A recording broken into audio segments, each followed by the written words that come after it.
10,000-foot framework about the specific strategies that you've used. So I would recommend maybe we move to the Yeah, I think planning 180 decision. is what it is, so let's move on to the next part. Yeah. David, are you interested in taking that slide at this point? That's the infamous slide 12 that you and I talked about earlier. Margaret, I would love slide 12 right now. Wonderful. Need to get out more. This one? Like I've been waiting on this all day. Don't skip 12. And council, that's the slide. It says implementing planning, decision-making, and support. That's the one you'll be looking for. It's towards the end. Do they have the slide now? Yep. All right, great.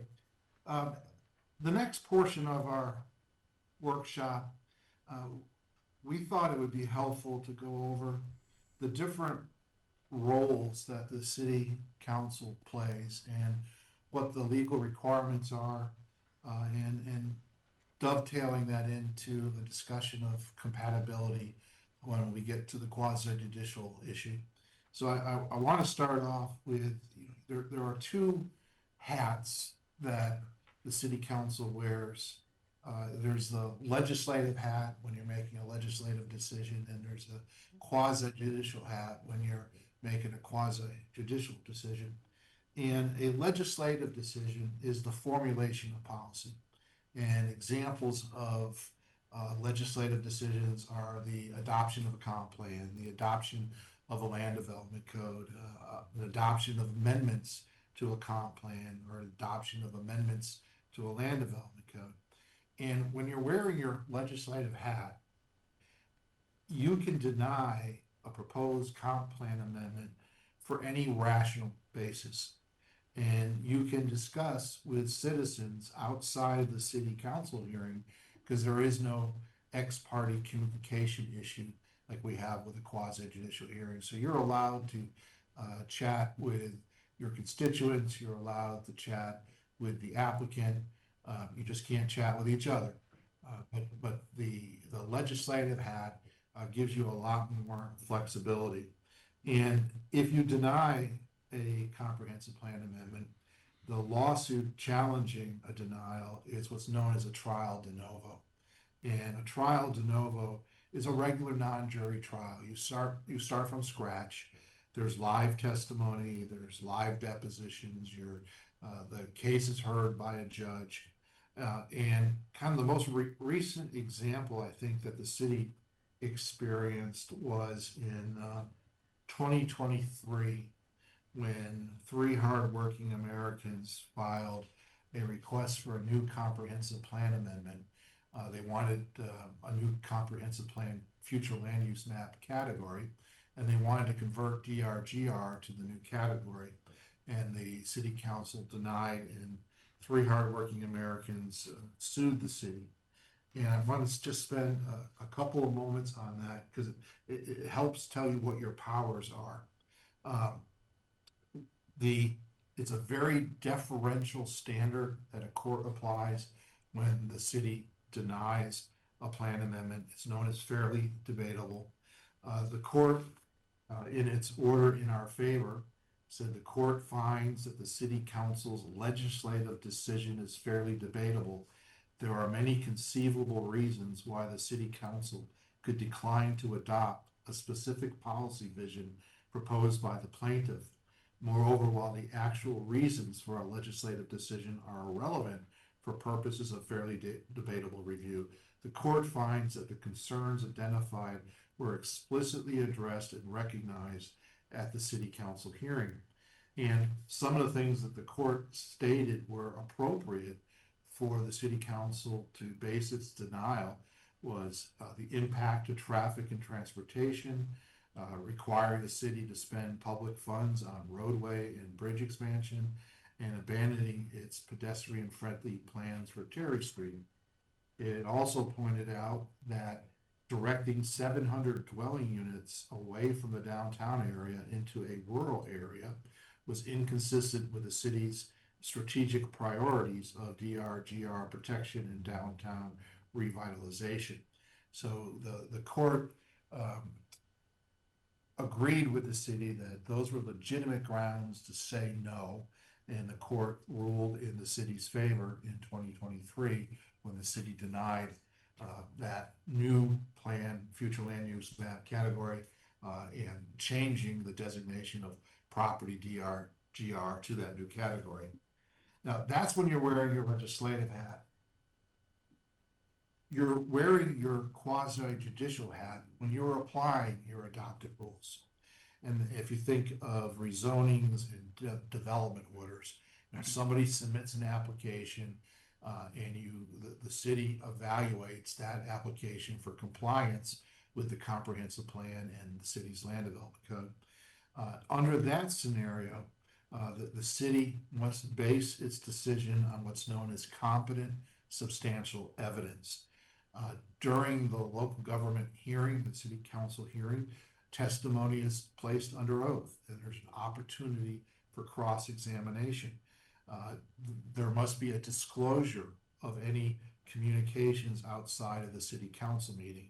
Unlike a legislative, ex parte communications can provide a basis to challenge the city's decision if they're not fully disclosed. A lawsuit challenging a quasi-judicial decision is appellate in nature, and that's called a petition for writ of certiorari. What you most recently saw was the Somax case, where they brought a petition for writ of certiorari that just settled, I think it was on Monday. In a certiorari case, it's not a live trial. The court reviews the transcript of the city council hearing and any evidence that was submitted during the hearing. And I wanted to just touch upon that so you understand that why Derek and I are doing certain things during a quasi-judicial hearing that's differently than a legislative hearing. We have to focus on making sure we create that record, because the reviewing court is limited to, as I said, the transcript and the exhibits, and we don't get to put anything else in the record after the city council votes at the end of the quasi-judicial decision. And there are three prongs that a reviewing court looks at. Was the decision supported by competent substantial evidence? Did the city council depart from the essential requirements of the law? And did the city council violate a party's procedural due process rights? So you'll see this is a much more, I would say, intense standard of review than the legislative, which is a much more deferential and lenient standard. There's frequently a question about, can citizens provide competent substantial evidence? I know you all have seen it many times where there might be neighbors opposed to a proposed development, and they show up and they say, we don't want it. Well, in Florida, simply doing a popularity poll is not competent substantial evidence. If there are citizens that are opposing it, or if city staff is making a recommendation of denial, there has to be specific evidence linked to specific provisions of the comprehensive plan and the land development code to support that denial. Again, unlike the legislative decision where it can be any rational basis, this is much more limited and precise. Now, there are certain things that citizens can testify to that are competent substantial evidence. For example, a lot of times compatibility is raised, especially in an infill situation where the existing homeowners say the proposed infill development is not compatible. Most courts tend to lean towards a citizen not having the requisite training and expertise to provide an opinion on compatibility.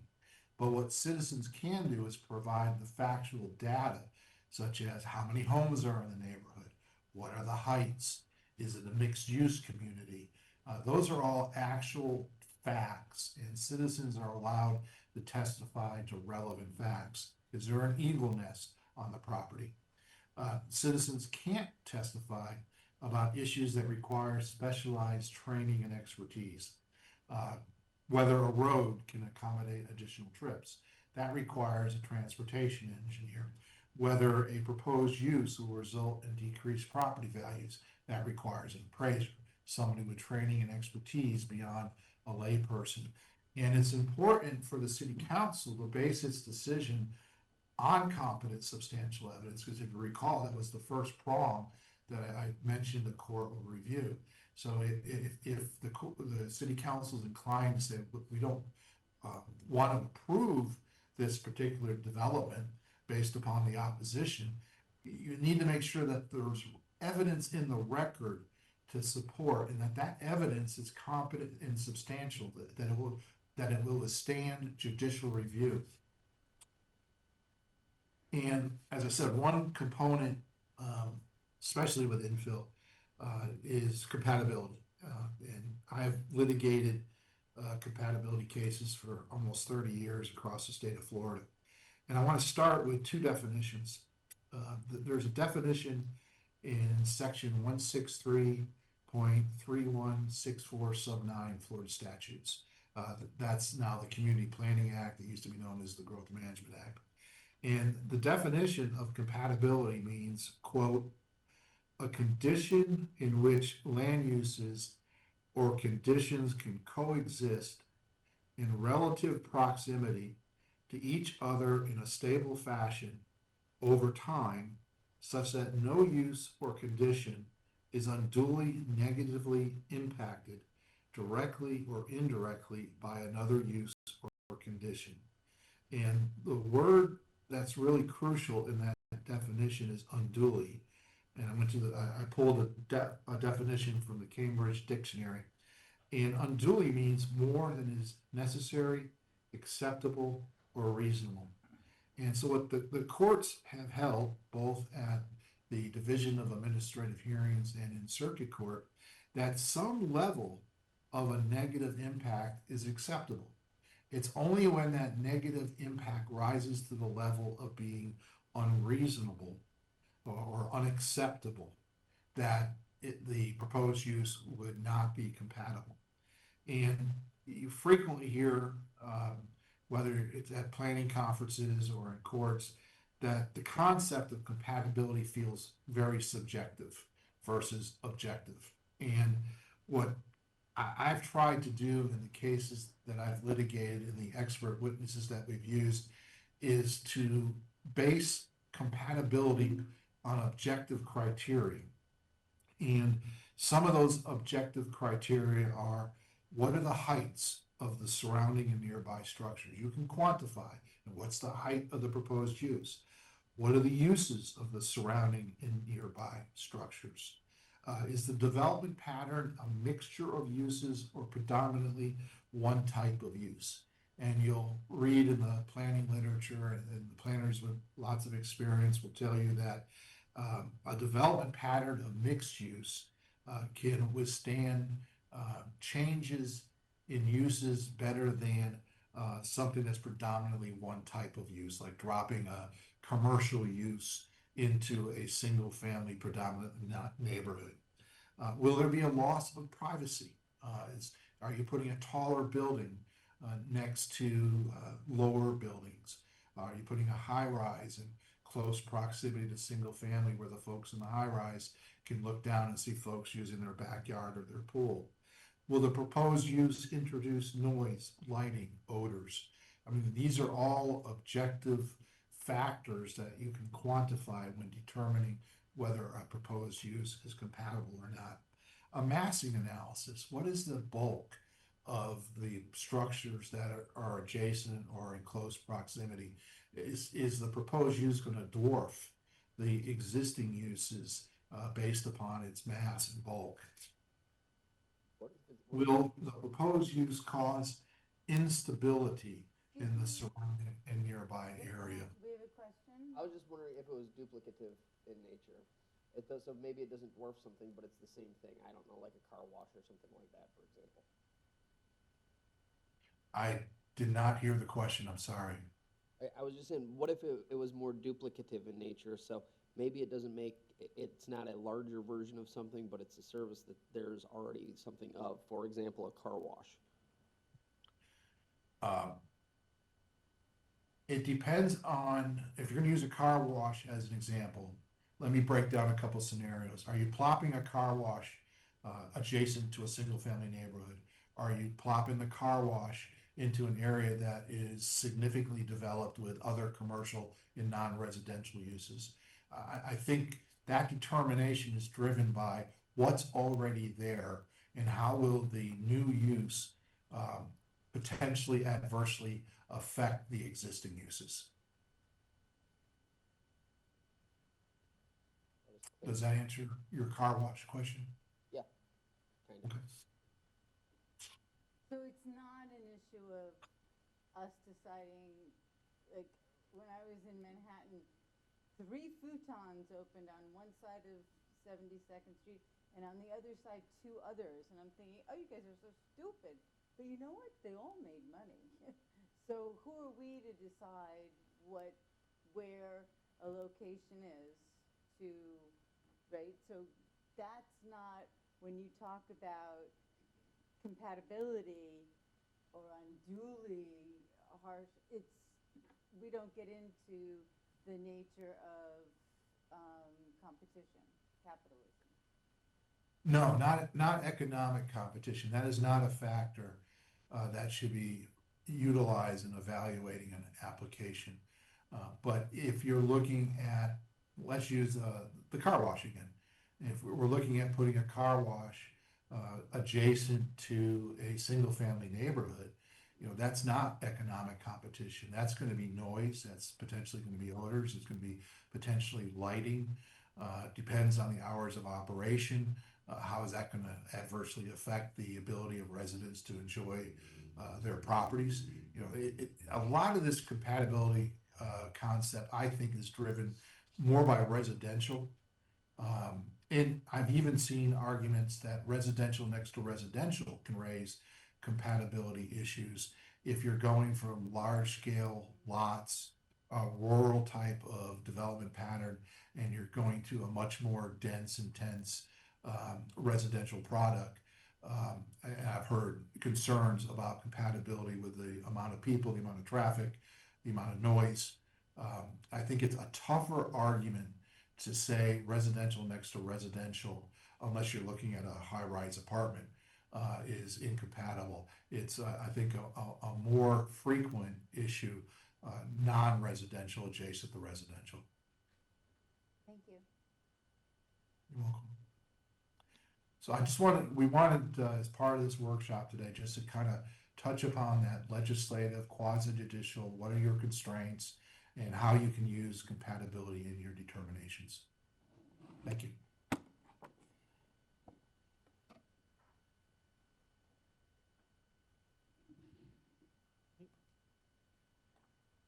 Any Not- questions? Or Yeah, all good? All right, next.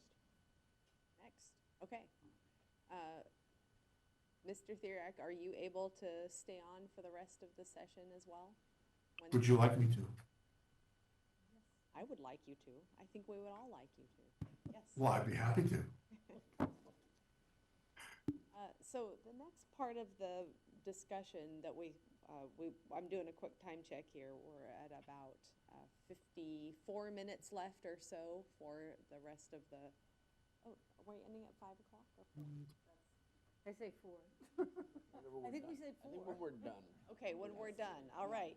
So the next part of the discussion, to the extent you want to engage, is really digging more into the comprehensive plan. And just a little bit, we had left off kind of talking about the timeline. And so moving on a little bit, and this is the slide after the timeline. Yep, there we go. Just to kind of give a little bit more about the history and where you started. There were certain things in the initial comprehensive plan framework that were emphasized. And I believe you also, do they have a handout, Jackie? So Jackie's providing a handout of that, the thinking during the initial comprehensive plan. I'm not going to go over any of these in detail, But these were some of the major considerations for the initial plan. Protections of Little Hickory Island, role of planned developments in future development, economic diversification, marine-related issues, old mainland Bonita, and kind of what were the protections there, Old 41, US 41, Bonita Beach Road, and the DRGR. So those were items that were in this initial thinking of the comprehensive plan. More, I would like to focus on the next slide. If you look at this and referencing the handout, I think what you'll see is that the initial comprehensive plan illustrated 5 elements to your vision.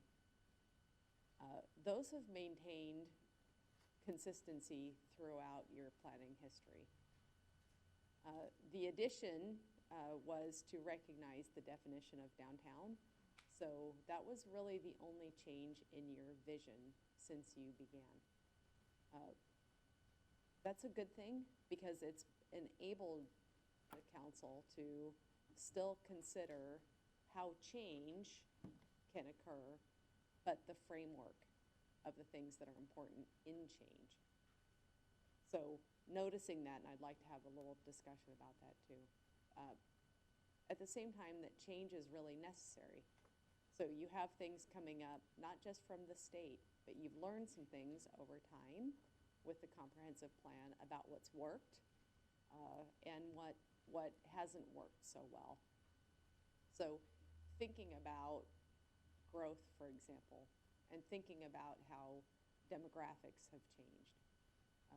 Maybe it was anticipated that the city would grow this much during the initial adoption of the comprehensive plan, and maybe not so much. So you've had to respond to things like demographic growth in a way that requires some changes to the comp plan. So it's necessary that you have what everyone calls a living, in air quotes, a living document to respond to things that are upcoming. Some of the coastal high hazard things that we talked about earlier are also that. So when you think about that in context of the future land use map itself, what's the future land use map for and what's it trying to do? So it's really trying to illustrate sort of these larger, and I know you know all this, but it's good to sort of talk about it from a conceptual standpoint. Illustrates guidance for land use controls to shape those desired patterns of density and intensity. It's supposed to show concentrations and lands for approved development orders. It should demonstrate protection of environmentally sensitive lands, and it should anticipate and encourage redevelopment and infill of remaining and undeveloped properties or partially developed areas. So when you look at the land use map itself, oh, one more slide. Your bigger planning strategies, if you were to kind of boil it down, and Derek already kind of started articulating this, is these boundaries that the city established early on. East, DRGR. And the purpose of the DRGR, there was a lot of different purposes for its establishment, but that does create kind of this policy boundary. Then you have coastal areas on the other side.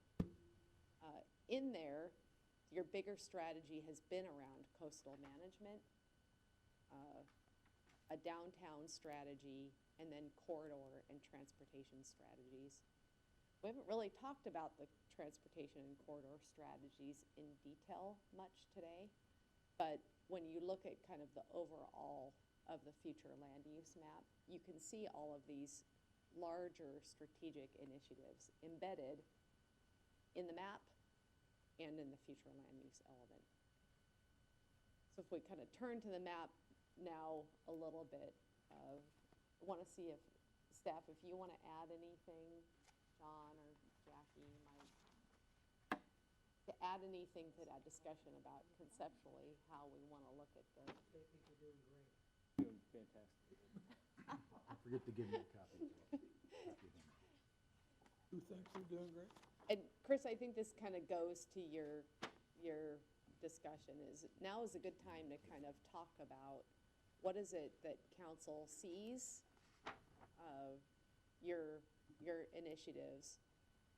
What should we be thinking about in terms of the future land use? Are you happy with the way it's expressed? Open for discussion. Nigel. I know we chatted about it a bit earlier, and I know some eyebrows were raised when I said DRGR. Mike, you were one. Yours were the best eyebrows. Thank you, Jesse. It's not the. I think I know what it's there for. What surprised me was when we had our recent, not incident, but the group that wanted us to give them a variance and in the DRGR to develop it. And the comments that we got afterwards was, if you don't approve it, we'll just go to the county. And that, for me, it was the first time I actually looked at the DRGR and realized it's not a finite piece. It's multiple pieces that the county owns part of or has control over. And my fear is that we can be usurped by the county, no matter how hard we try to protect it. So is there anything that we can do proactively with the DRGR, how we define it, how we look at it going forward? So I would defer to our legal counsel, David Golden. And you do that. Any other thoughts on that from council? I'd love to hear. Well, I think, Go ahead. no, Jesse, you I mean, got in this. As far as DRGR goes, I mean, honestly, one of the best, if we consider the, kind of like the Senate bill, if we look at the reality of what we're facing out there, the best thing that we can do is play defense, and then when it gets to the point where they inevitably say, okay, fine, if you're not gonna play ball, we're gonna go to the county, then we get the best deal that we can possibly get. Similar to how we had to do to the mines, you know, they were gonna go to the county and get 1,450, instead they got 700 with us. But that had to go to the end of the line until it finally got there. The question is, each one of these people isn't gonna have the will to get that far, but inevitably when we get there, the only thing we can do if we wanna control our own destiny is cut a deal. Because if you give it over to the county, as far as the DRGR goes, they've been looking to put a north-south route through there for a long time, that we would lose the autonomy to stop. And additionally, they're gonna put significantly more density than we would approve, and we don't get any of the impact fees. So these are things that we don't want to happen. So we have to be the ones who are controlling it. So inevitably we have to allow it, but we have to get the best deal that we can get, because it will happen. So we have the ability to make it not as quick and not as intense, but inevitably we will have to take it, but we have to, the only thing we can do is make it more palatable. But then it seems like we're giving up inch by inch, but It is. until the end, we're gonna lose. It is, but it's the less of a loss than. Okay, to so give it. I was next. And I think actually we should take each parcel individually and look at it according to what David provided us, implementing, planning, decision-making, and support. So we look at each property and we say, you know, is there compatibility? Is there unduly harm? And sometimes the way these DRGRs were selected was very arbitrary.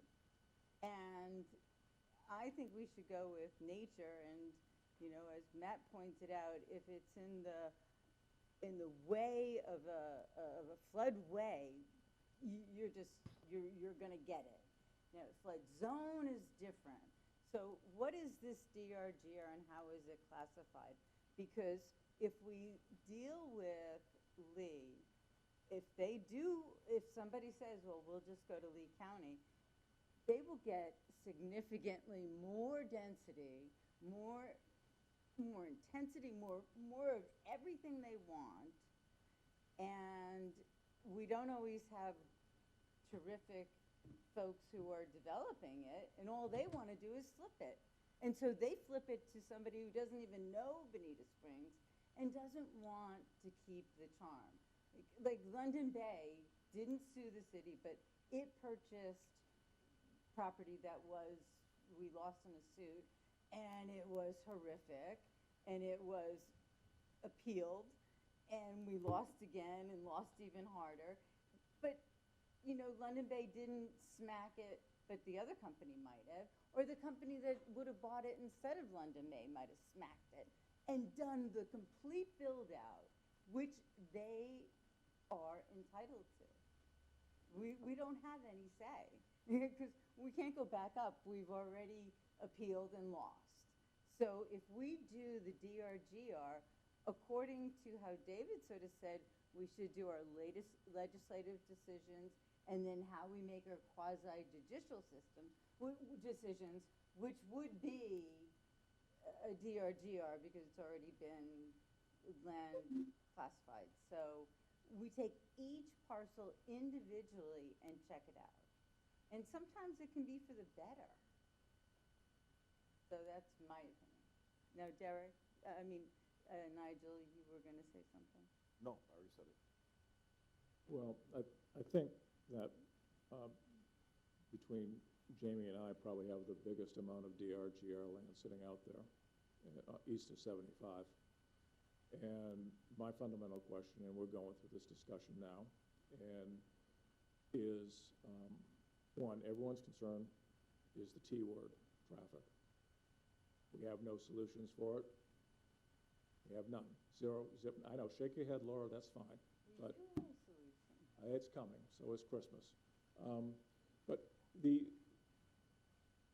have an incremental 1,800 residences under construction east of 75 right now. We have a major commercial center east of 75. County controls Bonita Beach Road and Bonita Grand. Our street that's controlled by the city is Terry, and that's a 2-lane road, which we can't make bigger because it's a 2-lane road going over 75. So the fundamental question is, yes, you can go ahead and say it's the devil in who you know, better than the devil that you don't. And address each one of those out there. But my bigger question is, from a stormwater standpoint, is as you put these developments in, and you have these lift stations and pumps and grand plans, I look at what happened with Irma. I look at, yes, this was not a 3-day, 100-year event. This was a 3-week event, in that you had that storm that preceded Harvey that went and hit Houston, that dumped 10, 12, 14 inches of rain in our lands, and then 10 days later, Hurricane Irma came in. Flooded the Kiel Canal, backed up the Imperial River. We had water impacts in the developments across the street in Bonita Beach Road. Most of that's been corrected. But at the end of the day, the net effect is everything's going to be pushed to the Kiel Canal and down the Imperial River, hence affecting the downward impact of the city. So we can, you're right, Laura and Jesse, you can argue is, okay, let's roll over and just go ahead and say that this is not valuable land, and that we need to take it for the property taxes, we need to take it for the impact fees, we need to take it for all of the potential things that, in theory, this is a big draining basin for stormwater, period. And what's going to happen if you build out that section between Bonita Grand and Logan? That's my question. It's a hard question that has to be asked, and I don't know how we respond to those folks that will get flooded 5, 6, 7 years down the road from now. It is just something that, yes, you can sit there, well, okay, fine, we'll let the county go do it or whatever. So, I mean, I don't have a clear decision one way or the other what's coming down the pipe on us right now. But those are the questions that we all have to sleep at night with. Do you stand by your consciousness, or do you go ahead and say, you know, better the devil you know? Okay, so you pretty much made the argument that for the last 10 years is why we haven't developed it. So that's exactly what you said is why we haven't. So that has been the reason, but more pressing is the reality. So that is the reason, the reality, and we can't lose fact of the dollars, because the dollars is the hugest piece of this. When and if we convert any piece to the county, it stays geographically where it's at, we get all the intensity and we get none of the benefits. And all of that money goes back to the county. So we're gonna get all these people and all of this extra traffic and all of this crap, whatever it is that gets built there, Right. we suffer it and we get none of the dollars. Right. If we're controlling it, we can have stricter regulations, smaller intensity, and at least we get paid. But it isn't that, the idea, and I was under the impression we forever could keep it where, well, we just have to keep saying no. But inevitably, you know, you lose a couple lawsuits and you're like, okay, so if the inevitable, if the end is going to be, it happens with us or it happens with them, every single time it's better that it happens with us because at least we're driving. And we get the money, because if it's going to happen via lawsuit and then it goes to the county, then we're just cooked and we get none of the money. So at least if we're gonna have to get all the negatives, we wanna get the money and be the ones who are in control. And the only way to do that is we keep it. That's it. That's how, because if not, they take advantage and we lose all the money. So pretty much your hands are tied. Well, I mean, in a way, That's it what not, it sounds like. it, oh, if they go through they have to go through the process of coming here, losing, getting a lawyer, and then coming back and making a decent case. So it's not like, so they could very well leave and walk away. But if they do go through that process, yes, we will get to a point where the river, you know, the rubber meets the road, and we're gonna have to say, okay, so you're gonna drop this with us, you're gonna take it up with the county, and there's not gonna be anything we can do, and then we're still gonna get it, it's gonna be larger scale, and we get none of the benefit. Or we drive less scale, and we get some of the benefit. Again, it can be a longer process, and it can be smaller, but if we give it away, or give away any of our autonomy, we lose all of the financial benefit, but gain all of the burden. So, I'll just chime in. This item will be coming back to you in the future. It's not quasi judicial, so it's still a legislative discussion, so these conversations are relevant. What I would say is the item to consider when we talk about, you know, whether rate control or not, is very similar to the item we discussed with respect to VG Mine. Now, with VG Mine, the city's concern, we boiled it down very succinctly to traffic. So the consideration was, look at the traffic that you're gonna generate, and we're gonna try to keep that within the thresholds that do not require the city to, you know, spend exorbitant amounts of money or significantly exacerbate our current position. That would not have been the case had they been successful and been able to develop within the county at higher density. Now, it's no guarantee that the county would approve higher density. It does seem to be that, given other considerations in neighboring communities, that tends to be the will of the commission or the county's planning initiative. With respect to this project, you know, we previously looked at it and said, well, we wanted you to look at additional commercial and to look at internal trip capture in addition to the units. I think the rationale from what, you know, the developer would say is they came with a plan that was fairly, you know, increasing density, but not substantial, was nowhere near what they were looking at DB1. I think where you're also looking at the timing of development also has a major impact on what's going to happen. And this, you know, as we're seeing the VG Mine project going to build out, if it builds out at the densities that were in the agreement, it's unlikely that there will be any room to build anything in the future. But timing of development is always a consideration, probably should be a consideration for this project, or any other projects that you consider in the DRGR, because, you know, what gets approved today, if it gets built, you know, today, will probably build out at what you expect it to build out. If there's a slow in the market, or it takes many years later, well, then you'll see someone coming back and asking for some different investment. So, what I would say is, as long as you're, you know, to Councilman Carr's point, you're reviewing it consistent with the policies you laid out. And so with respect to DRGR, the concerns about water quality, the concerns about making sure that there are traffic considerations, as long as you're addressing those, I think you're being consistent with the planning efforts that the city has laid out. Well, I guess my question is that where do we stand in terms of threats? There have been reported discussions of developers saying that we can sue the city if we don't do an amendment. And my understanding is that's a limited basis for legal challenge in terms of not accepting an amendment. Um, There's also the risk is we'll build on the county land, which is a chunk of the land, the rest is within city. And the third is they de-annex the city land and go to the county. So those are the really three things that have been discussed with the community and that type of stuff. And that's the realistic things that we sit here and talk about today. My concern is one, that stormwater retention in the greater area, in that bowl of stuff being pushed down from Estero in that area. And what happens with when we look at developments with a single keeping it dry philosophy and not looking at the overall impacts to the city.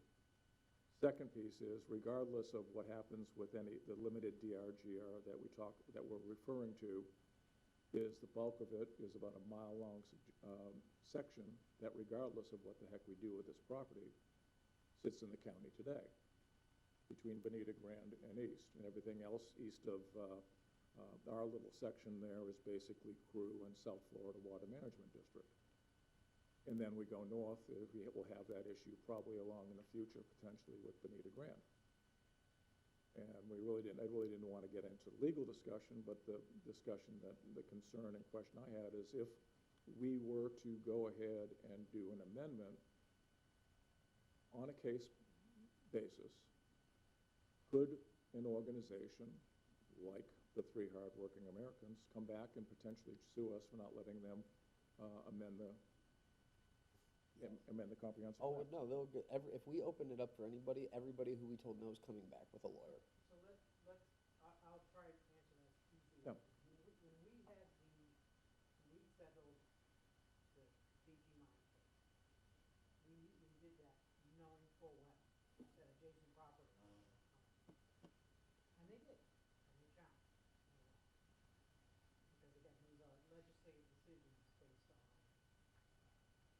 fairly debatable standards, as Secretary had pointed out earlier.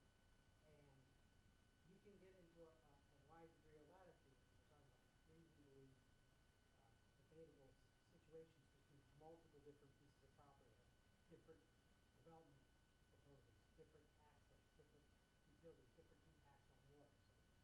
So you've always heard each piece of land is unique, but then each proposal for development is unique. And the proposal of the 300 working Americans, which is far cry from privacy in other areas.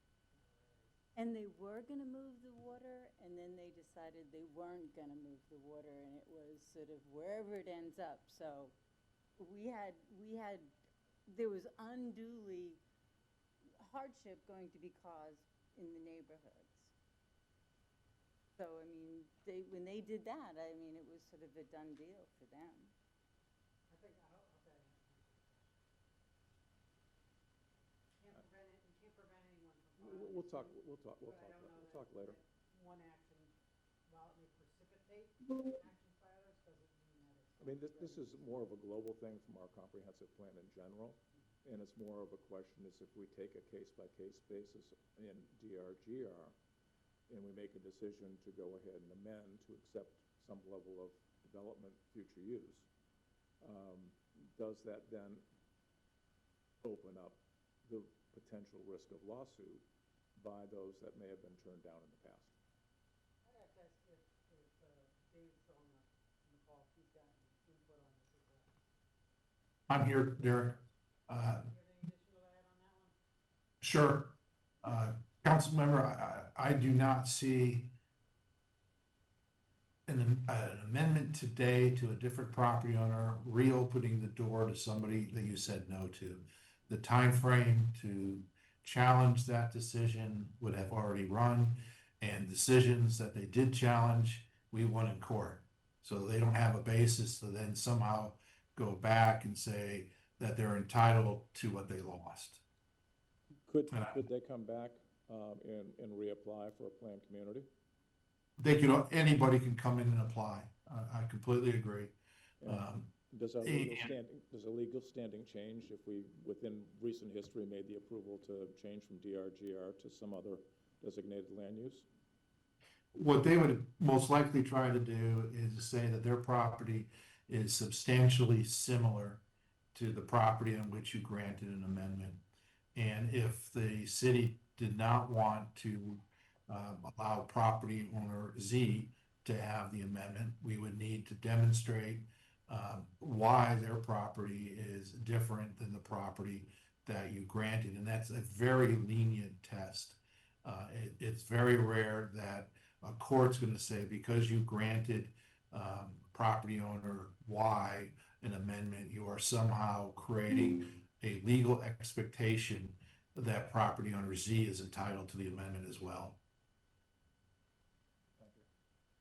I would also note that in the hypothetical situation, you know, the BG mine had a lot of hair on it. There were contracts and documents that the city had executed that I think is a unique situation.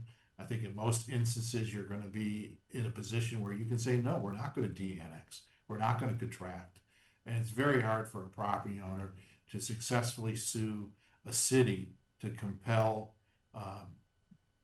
a contraction, to compel the city to allow that property to be removed to the jurisdiction of the county. And what is the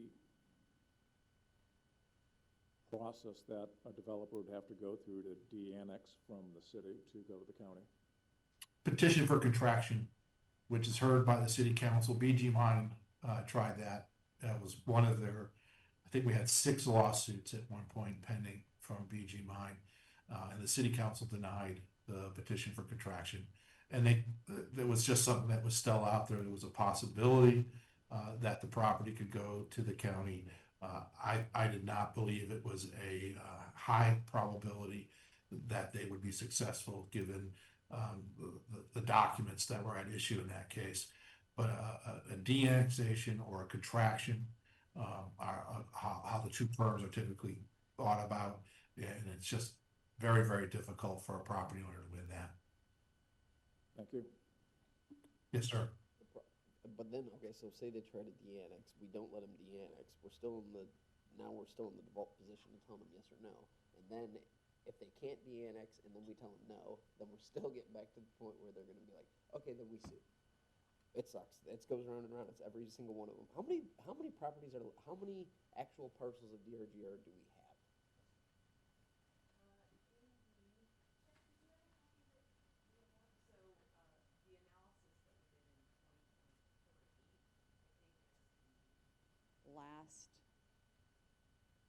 The last data point, and it is in there.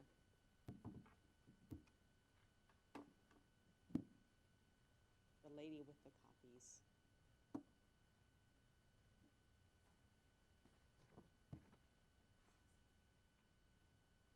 Oh, so, yeah, so it was acreage based, not Okay. parcels. Not parcels, okay. Yeah, there was 523 acres, roughly, at one dwelling unit per every 10 acres. It was roughly 52 remaining units available. Do we have broken down by owners? I'm just out of curiosity, if we have 500 owners or 7 owners, it's a huge difference. Parcels would be helpful. Yeah, parcels would be really helpful too. Would be redeveloped. You want to say? Here. I should have been at my seat. So part of the EAR analysis, the acreage we just stated was our vacant acres. So it doesn't necessarily account for Bonita Terra. So properties that are in the DRGR that are developed. So probably what the council's asking for is DRGR lands that are developed and DRGR lands that are vacant. So I'm talking more left to deal with, not that have already been approved that are coming, but Okay, like understood. ones that we might have to, that we are gonna have to come to these inevitable decisions we're talking about with. And 523 would be an appropriate estimate. Acres. And do we have any idea on, since we don't have parcels, do we have any idea on owner? I mean, is this one big, huge piece and it's one guy who owns it, or are we talking 78 parcels, or like, do we have any thought on? They vary by size, so sometimes we have some 5-acre tracts that are available, and it could be multiple owners. It just varies by land area. Some of the farm stuff. Larger tracts. A lot of it. you have larger parcels up on the very north side of it, and the further south you get Tommy, let me get you on the record here. the smaller parcels get. Thank you, Eric. So the further south you get, the smaller the parcels tend to be. So the ones that are touching Bonita Beach Road, because like for this one just is fresh in my mind. It was one of these guys who was coming through. Well, this parcel is very unique because every other parcel that's in the DRGR is not set up uniquely like this one. So this is why you're not setting precedent, and it's okay. So this is why. Now, I'm just saying for us, it'd be interesting and to be able to understand how accurate that is, and we can't really understand that unless we know how much is there and how much it's owned, but how it's cut up. You know what I mean? Because it's hard. Again, if it's 100 owners or if it's 3 owners, it's a huge difference in how you deal with the problem, the issue. I think the other piece we need to bring is my comment earlier about getting a build-out that would incorporate both the city and the county, particularly for this, because the acreage largely between that one carve-out on Bonita Beach Road and Bonita Grand is all county. So it does impact both density, it does impact transportation, it does impact a variety of those types of things when we consider how we move people through the city. And we've got 11,000 on rooftops out east of 75. That, you know, there's a good chunk we don't control. I mean, my opinion on the county is kind of like, if you invite them, they're going to come, but I don't know if you ever want them really there, because now we're not, so we go from the guy who's the big one at the table who makes the decisions and gets the money as a result of the decision to the person who's at the table who kind of has to deal with whatever the other person decides for you. And that's just kind of how it inevitably is with the counties. It's the nature of the beast. I mean, if you are entitled to the bigger share and you're bigger, you're going to take it, and that's kind of unfortunately the same thing the legislature does to the county does to us, or traditionally has. And I don't see any reason why they would act counter to their interest, similarly as we would not. You know what I mean? So it's like, This would be a good argument for single-member districts. Still, they would act in their own interest if we were in single-member districts. agreed. So I heard a couple pieces of information that would help you. One is understanding the scope of the problem. So part of that being how many property owners are out there, and also earlier in this discussion, something related to what does build out look like, and where, an updated information. Is there anything else that you can think of that would be information that would be helpful to you to make decisions? I can, some new hydraulic measures that have come into play, so that, because I know during Irma, the DRGR did not work. Bonita Beach Road was flooded for 3 weeks. Okay, I mean, communities that were never flooded were flooded for days upon days. So we do have new technology. We have new innovation. Why not use it and apply it? And it's not the city that will be doing it. It would be the developer. And if the developer failed, then we cancel the project. I'm not sure I understand. What areas are you talking about now? Well, there are all sorts of new innovations coming up. So I don't want to name names because these projects may come back up, and I don't want to be involved in any suits that said something and takes out of context when I'm giving an example. But there are certain properties that changes have been made over time that actually negate their DRGR value. And the proposal is to come up with a new way. Now, yes, there'll be water, but where are we going to move the water? And here's our hydraulic system that we're going to be putting in. Okay, I'm not an engineer, and I don't know how it all works, but water will move if you can move it, especially naturally.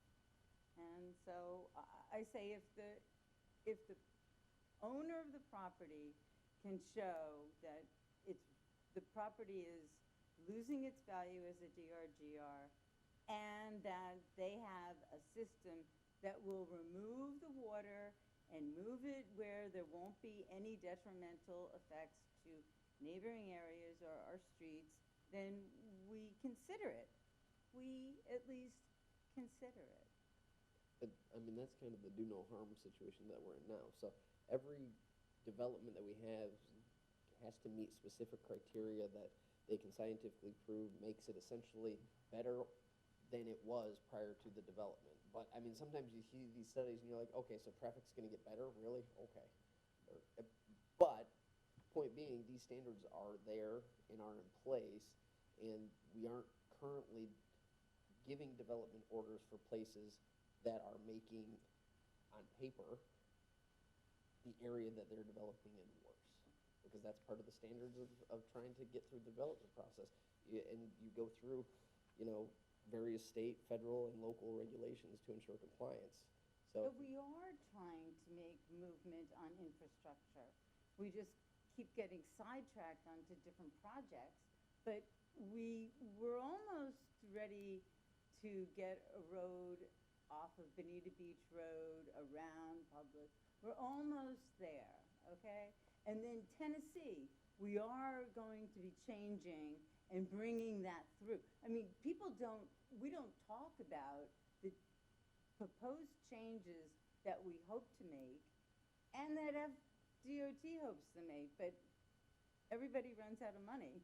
And right now, the state's a little bit more out of money than we are in terms of our projects. But we can finish our infrastructure projects.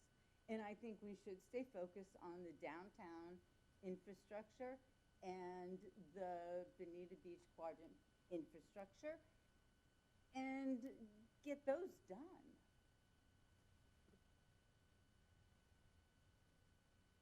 I'm not sure you're disagreeing. I agree with that.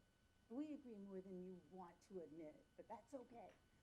Okay, we're in agreement, so let's move on to the next thing. Silent agreement. So really, I think the next part of the agenda is really open. We just had one more slide about any kind of future challenges, and I wanted to invite just a conversation about that, also from staff about some of the future challenges that you're seeing, and here's some broad categories. And the purpose for this part of the discussion is really so that we can start to think a little bit more about what kind of information can support you, what you're thinking some of the future challenges are, and kind of the what's next, really, which is, there's another slide for what's next, but this is kind of more focused on what's next. But Jackie, John, Mike, anybody? Matt? If you're looking at vacant Darlene's like, please properties don't. now, there's usually a very good reason why they're still vacant. We're pretty much at the tail end of the second largest expansion in the city's history in terms of development and growth. If property hasn't been taken up in either of those movements, there's usually some issues with that property that have kept it vacant or kept it underdeveloped. What you're going to be seeing coming forward, at least what's been turned in and what's going to be coming up before you in the remainder of the year, are properties that usually have one or two issues, at least, if not more. And the proposals that they have taken a little more to get to recommendations than they used to. The city is not really slowing down in terms of development. If anything, we've kept a very strong level despite changes nationally or even statewide. But what you're seeing is a shift away from the pattern that we have experienced really since reincorporation. There's not much in the way of large vacant properties anymore. Most of those are gone. Bonita National the Seasons, those projects out east were really the last big greenfield projects that we had. What we're seeing now are more redevelopment projects, a lot of downtown projects, infill properties. So when we present these cases to you, there will be more detail. There will be usually a few more issues than you're used to. And I'm not going to say they're going to be more contentious, but they are not going to be as easy as we've grown accustomed. So expect there to be more analysis that's provided to you during those presentations, and expect that there may be some issues that really essentially remain unresolved even as it comes to you for your approval. So those are my thoughts, at least coming up for the next probably year or so. Well, along those lines, John, I think everybody is familiar with what we call the workplace housing problem. And how many people don't live in Bonita Springs that work in Bonita Springs, and how far it is that they have to commute, whether it's from Cape Coral or Lehigh Acres or Gateway, wherever. And yet, if we try to solve the workplace problem and create affordable workplace housing, some way, shape, or form, we then are going to exacerbate the traffic problem. And so how do you find the balance between, I can see development plans coming in, and we saw one a couple of months ago where they wanted to get a variance on the density along Dean Street and so forth. Well, from a workplace housing project, well, maybe that makes sense, but nobody wanted the traffic that goes with it. So, it's how you balance that out, because we don't have very much more land we could build roads on. And I don't know how much of that we could control anyway, until the county or the state decides to put in mass transit of some kind, where we can move people around this metropolitan area. We're not as far advanced along those lines as Collier County is. Compared to Collier County, we're sort of backwater. The whole Lee County is sort of in the backwater on mass transit. So, I think that's probably going to be a couple of the big issues we're going to have every time we get a request to do a development. What's the impact on the traffic, and what's the impact on workplace housing, and can we find the balance? So I have a suggestion. I didn't publicly try to task John on more work. But, it seems to me, based on those points, for the concerns that Patrick brought up, is that it's important for us to realize that the city's planning issues are not done with bumping. Right. There are employment trends that are coming from other communities, there's workforce housing that may be adjacent to us that's planned, and there's developments that will be east or south of us that will affect development impacts in the DRG. So maybe part of the, not necessarily something that our staff has to do, although it could be helpful, coming up with criteria and things to consider, is when people come in for application after 2027, developing the data and analysis to come in associated with those issues. From what are the impacts in the city from the surrounding areas? Are those concerns being addressed in surrounding planning efforts, or what are the planning efforts that are affecting the city from the outside? I think Chris nailed it in trying to find the balance, because really that's I'll tell you, we can fix the housing issue right now if we want to change our zoning and allow for height and density. If we allow for height and density inland and not just outside, then we can address the entire thing. But the problem is the transportation. You can't do one without addressing the transportation. But we could, height and density alone, we could fix the problem. but we don't want to do that. We've never had an appetite in the 20 years I've been, since I've been here since 2009, I've never seen this council have an appetite for increasing height or density. Both of those are scary words, and that traditionally has been that way for all of our councils. There is a solution. It's not a solution any of us actually want to address or haven't traditionally wanted to address. And if we did want to address it, then we come right back to where Chris said, there's no happy way to deal with the actual transportation component of what it is that we're trying to do. We have the land and we have the ability to do it. We don't have the transportation simultaneously to do them. So I think I violently agree with Chris too. But if it's workplace housing, the people are already driving here or driving through us to get to Naples. What's the difference if they're already on our roadways? If they live here, you know, they're cutting out part of their transportation. They were gonna go through us no matter what. Well, I mean, there's They're on our there's roads, a so. number of assumptions there. So say we put up a 700-person, building. Okay, so how many of those are going to stay in the city? How many of those are not? How many of those have families? How many of those have people visiting them? How many are multiple car families? And it's not like we're going to be able to go into the development and be like, hey, 40% of these people have to be Bonita citizens residents. So it's like, if you build it, they will come. Well, that's the problem with workforce housing, is you can't dictate where they work at. You know, we're building affordable housing for, We could be building workplace housing so people that are commuting from San Carlos Estates or Fort Myers don't have to drive as far to get to work in Naples. exactly. Right, and then we're still in the same situation.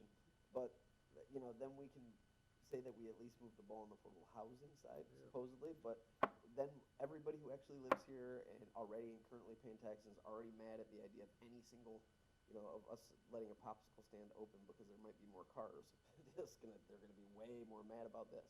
So it's like, until the transportation side can be figured out, I don't even know how we get to that. But if we actually truly do want to get to it, there is a path, and it's height and density, and it's the only path. But I think density is the one thing that we all, like you said, every project, I feel like Everyone, that's the big issue for. Well, I know some folks sitting here have talked about extending our thoughts beyond 1 or 2 years down the road. And I keep looking at what we've done on Old 41 between West Terry and Bonita Beach Road. And we all know that Old 41 extends beyond that. And when's the last time as a city, and this is going back, we've really encouraged outside white-collar jobs? And I look at companies like Arthrex. I mean, that's an amazing story, and Collier County certainly benefited off that. I look at the old 41 corridor north of West Terry Street up to Tamiami Trail and say there's an opportunity there for us to encourage job growth. And if we encourage job growth, what do?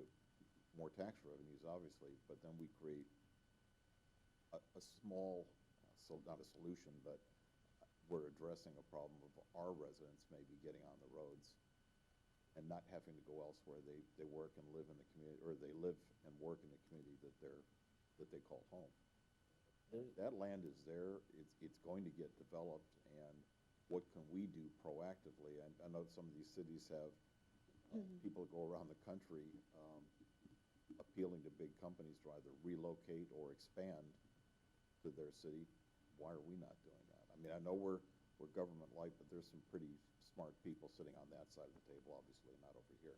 But we've got that ability, and why are we not thinking about it? Well, I think a good example of what we need to be thinking about.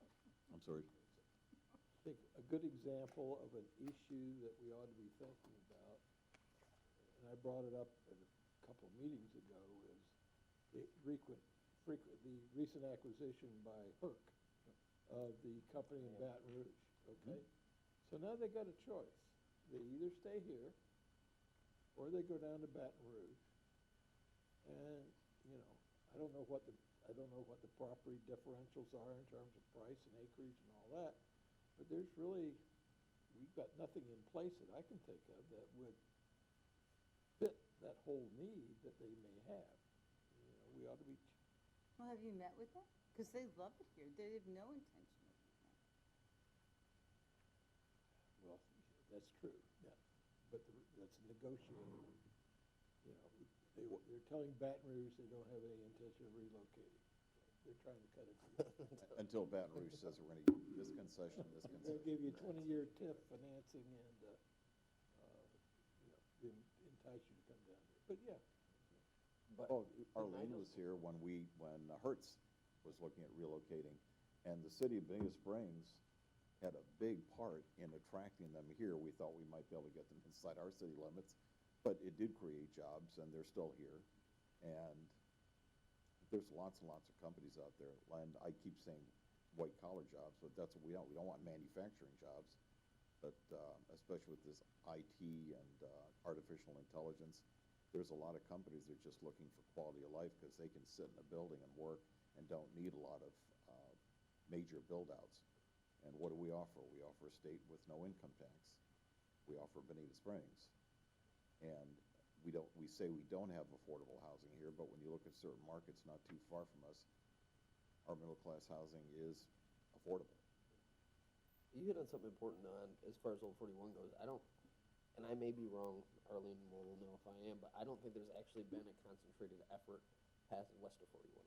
We've had a concentration on Old 41, but it's never really, it's really the You mean round.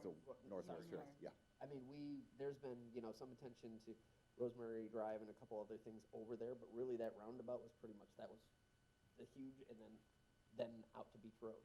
We never really have put in nearly, not even a tenth of the effort that we have in that corridor there. So there is room there for us to probably do more. And I think, even and the idea of trying to attract people, I'm not opposed to that either. I don't know what it looks like, but you could be onto something there too.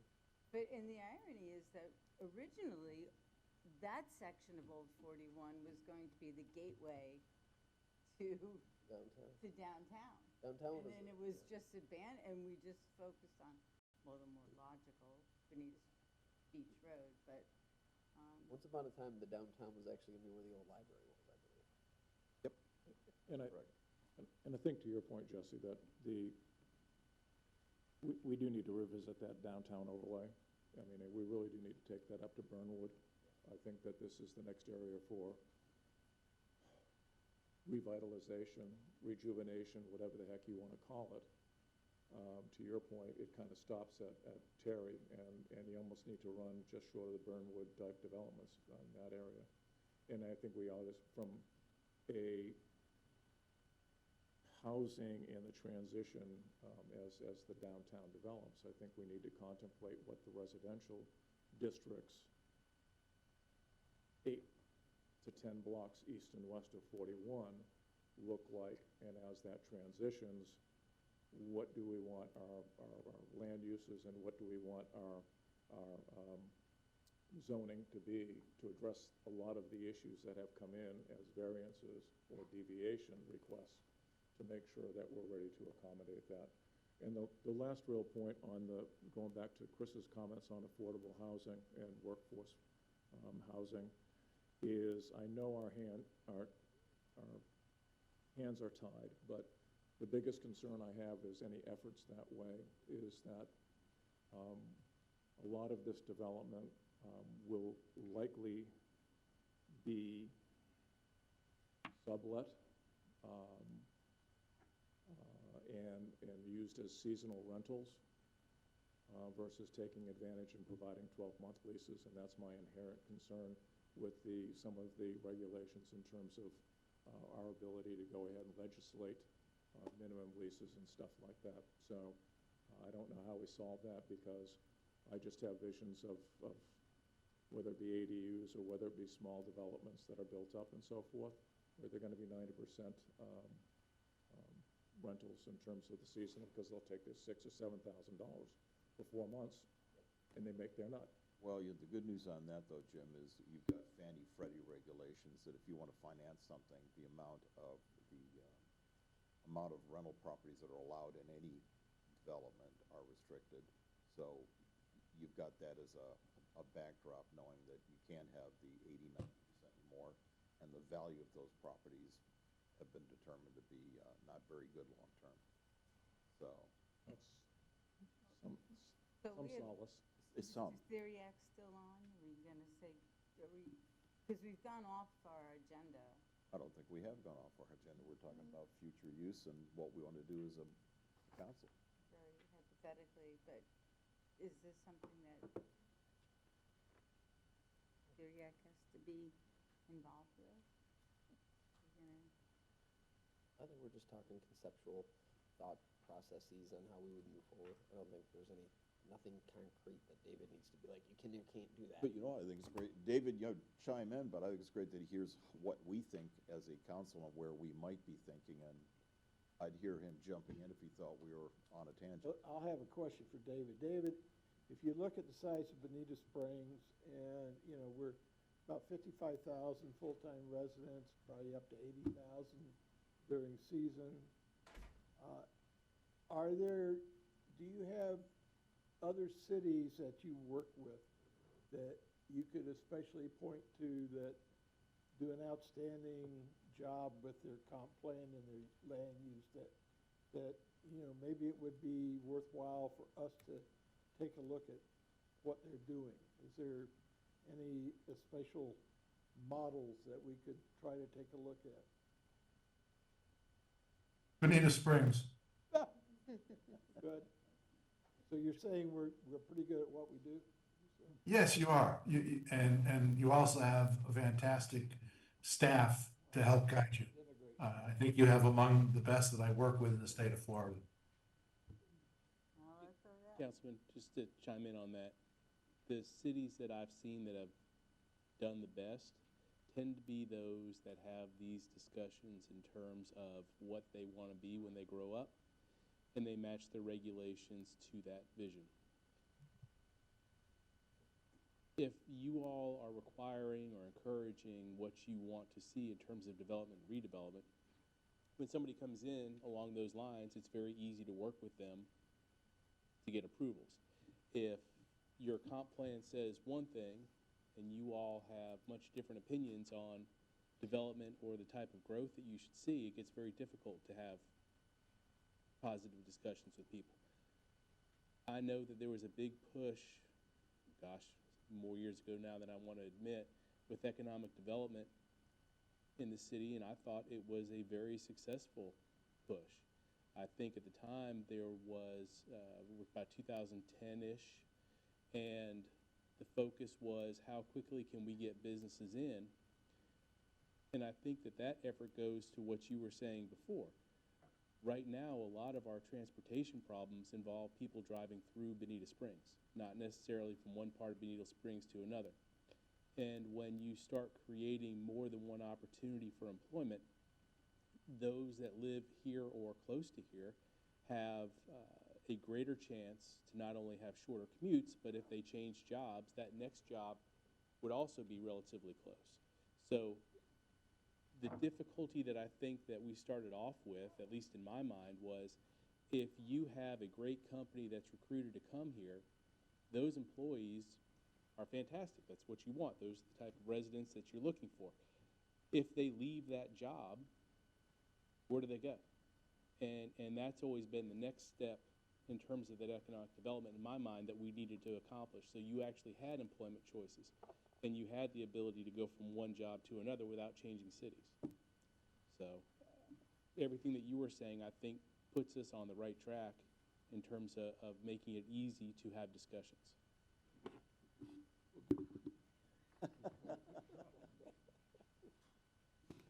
I'm just not another pretty face. So I'd like to do a quick I've never said check-in it, Jackie.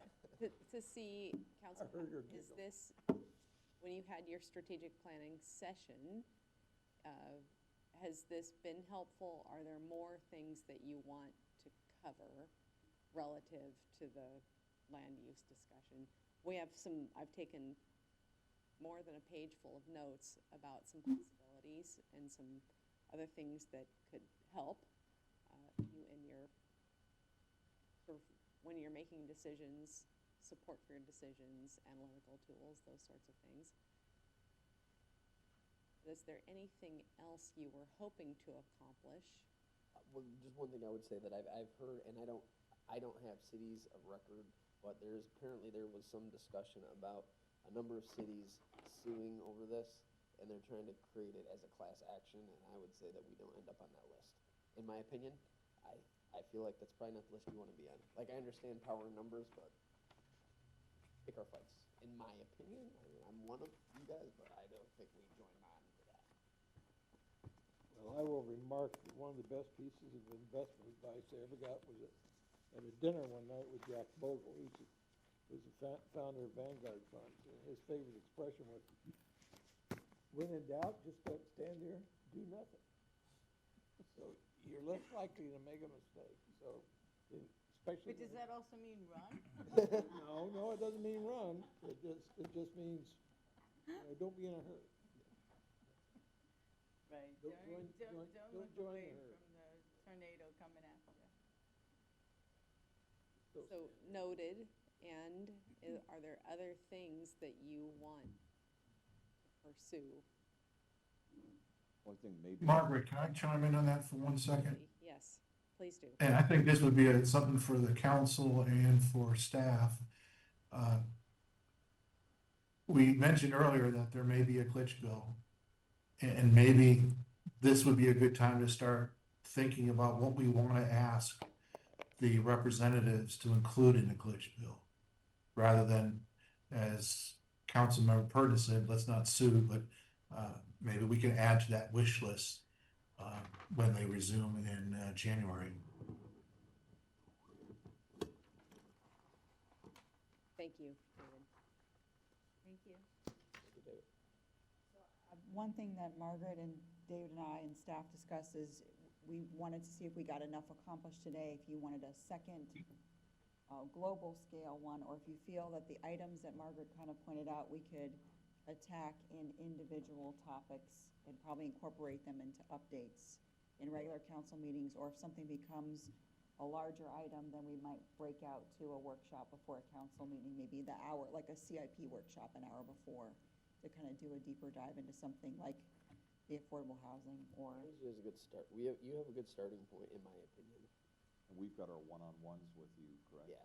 So I think that's a great opportunity for some of us to voice our individual opinions and not look so foolish because we can do it private. That's very important. Not look foolish? So then if you're comfortable, we're not going to plan another full session like this I again. think so for now. And we're going to dive into the individual items discussed. Mayor? Sounds like a plan. We're done? Till 5:30. Yeah. Workshop adjourned. Everyone. Thank you, David. You know, Thank you for allowing me to participate. David? Thank you. Bye-bye.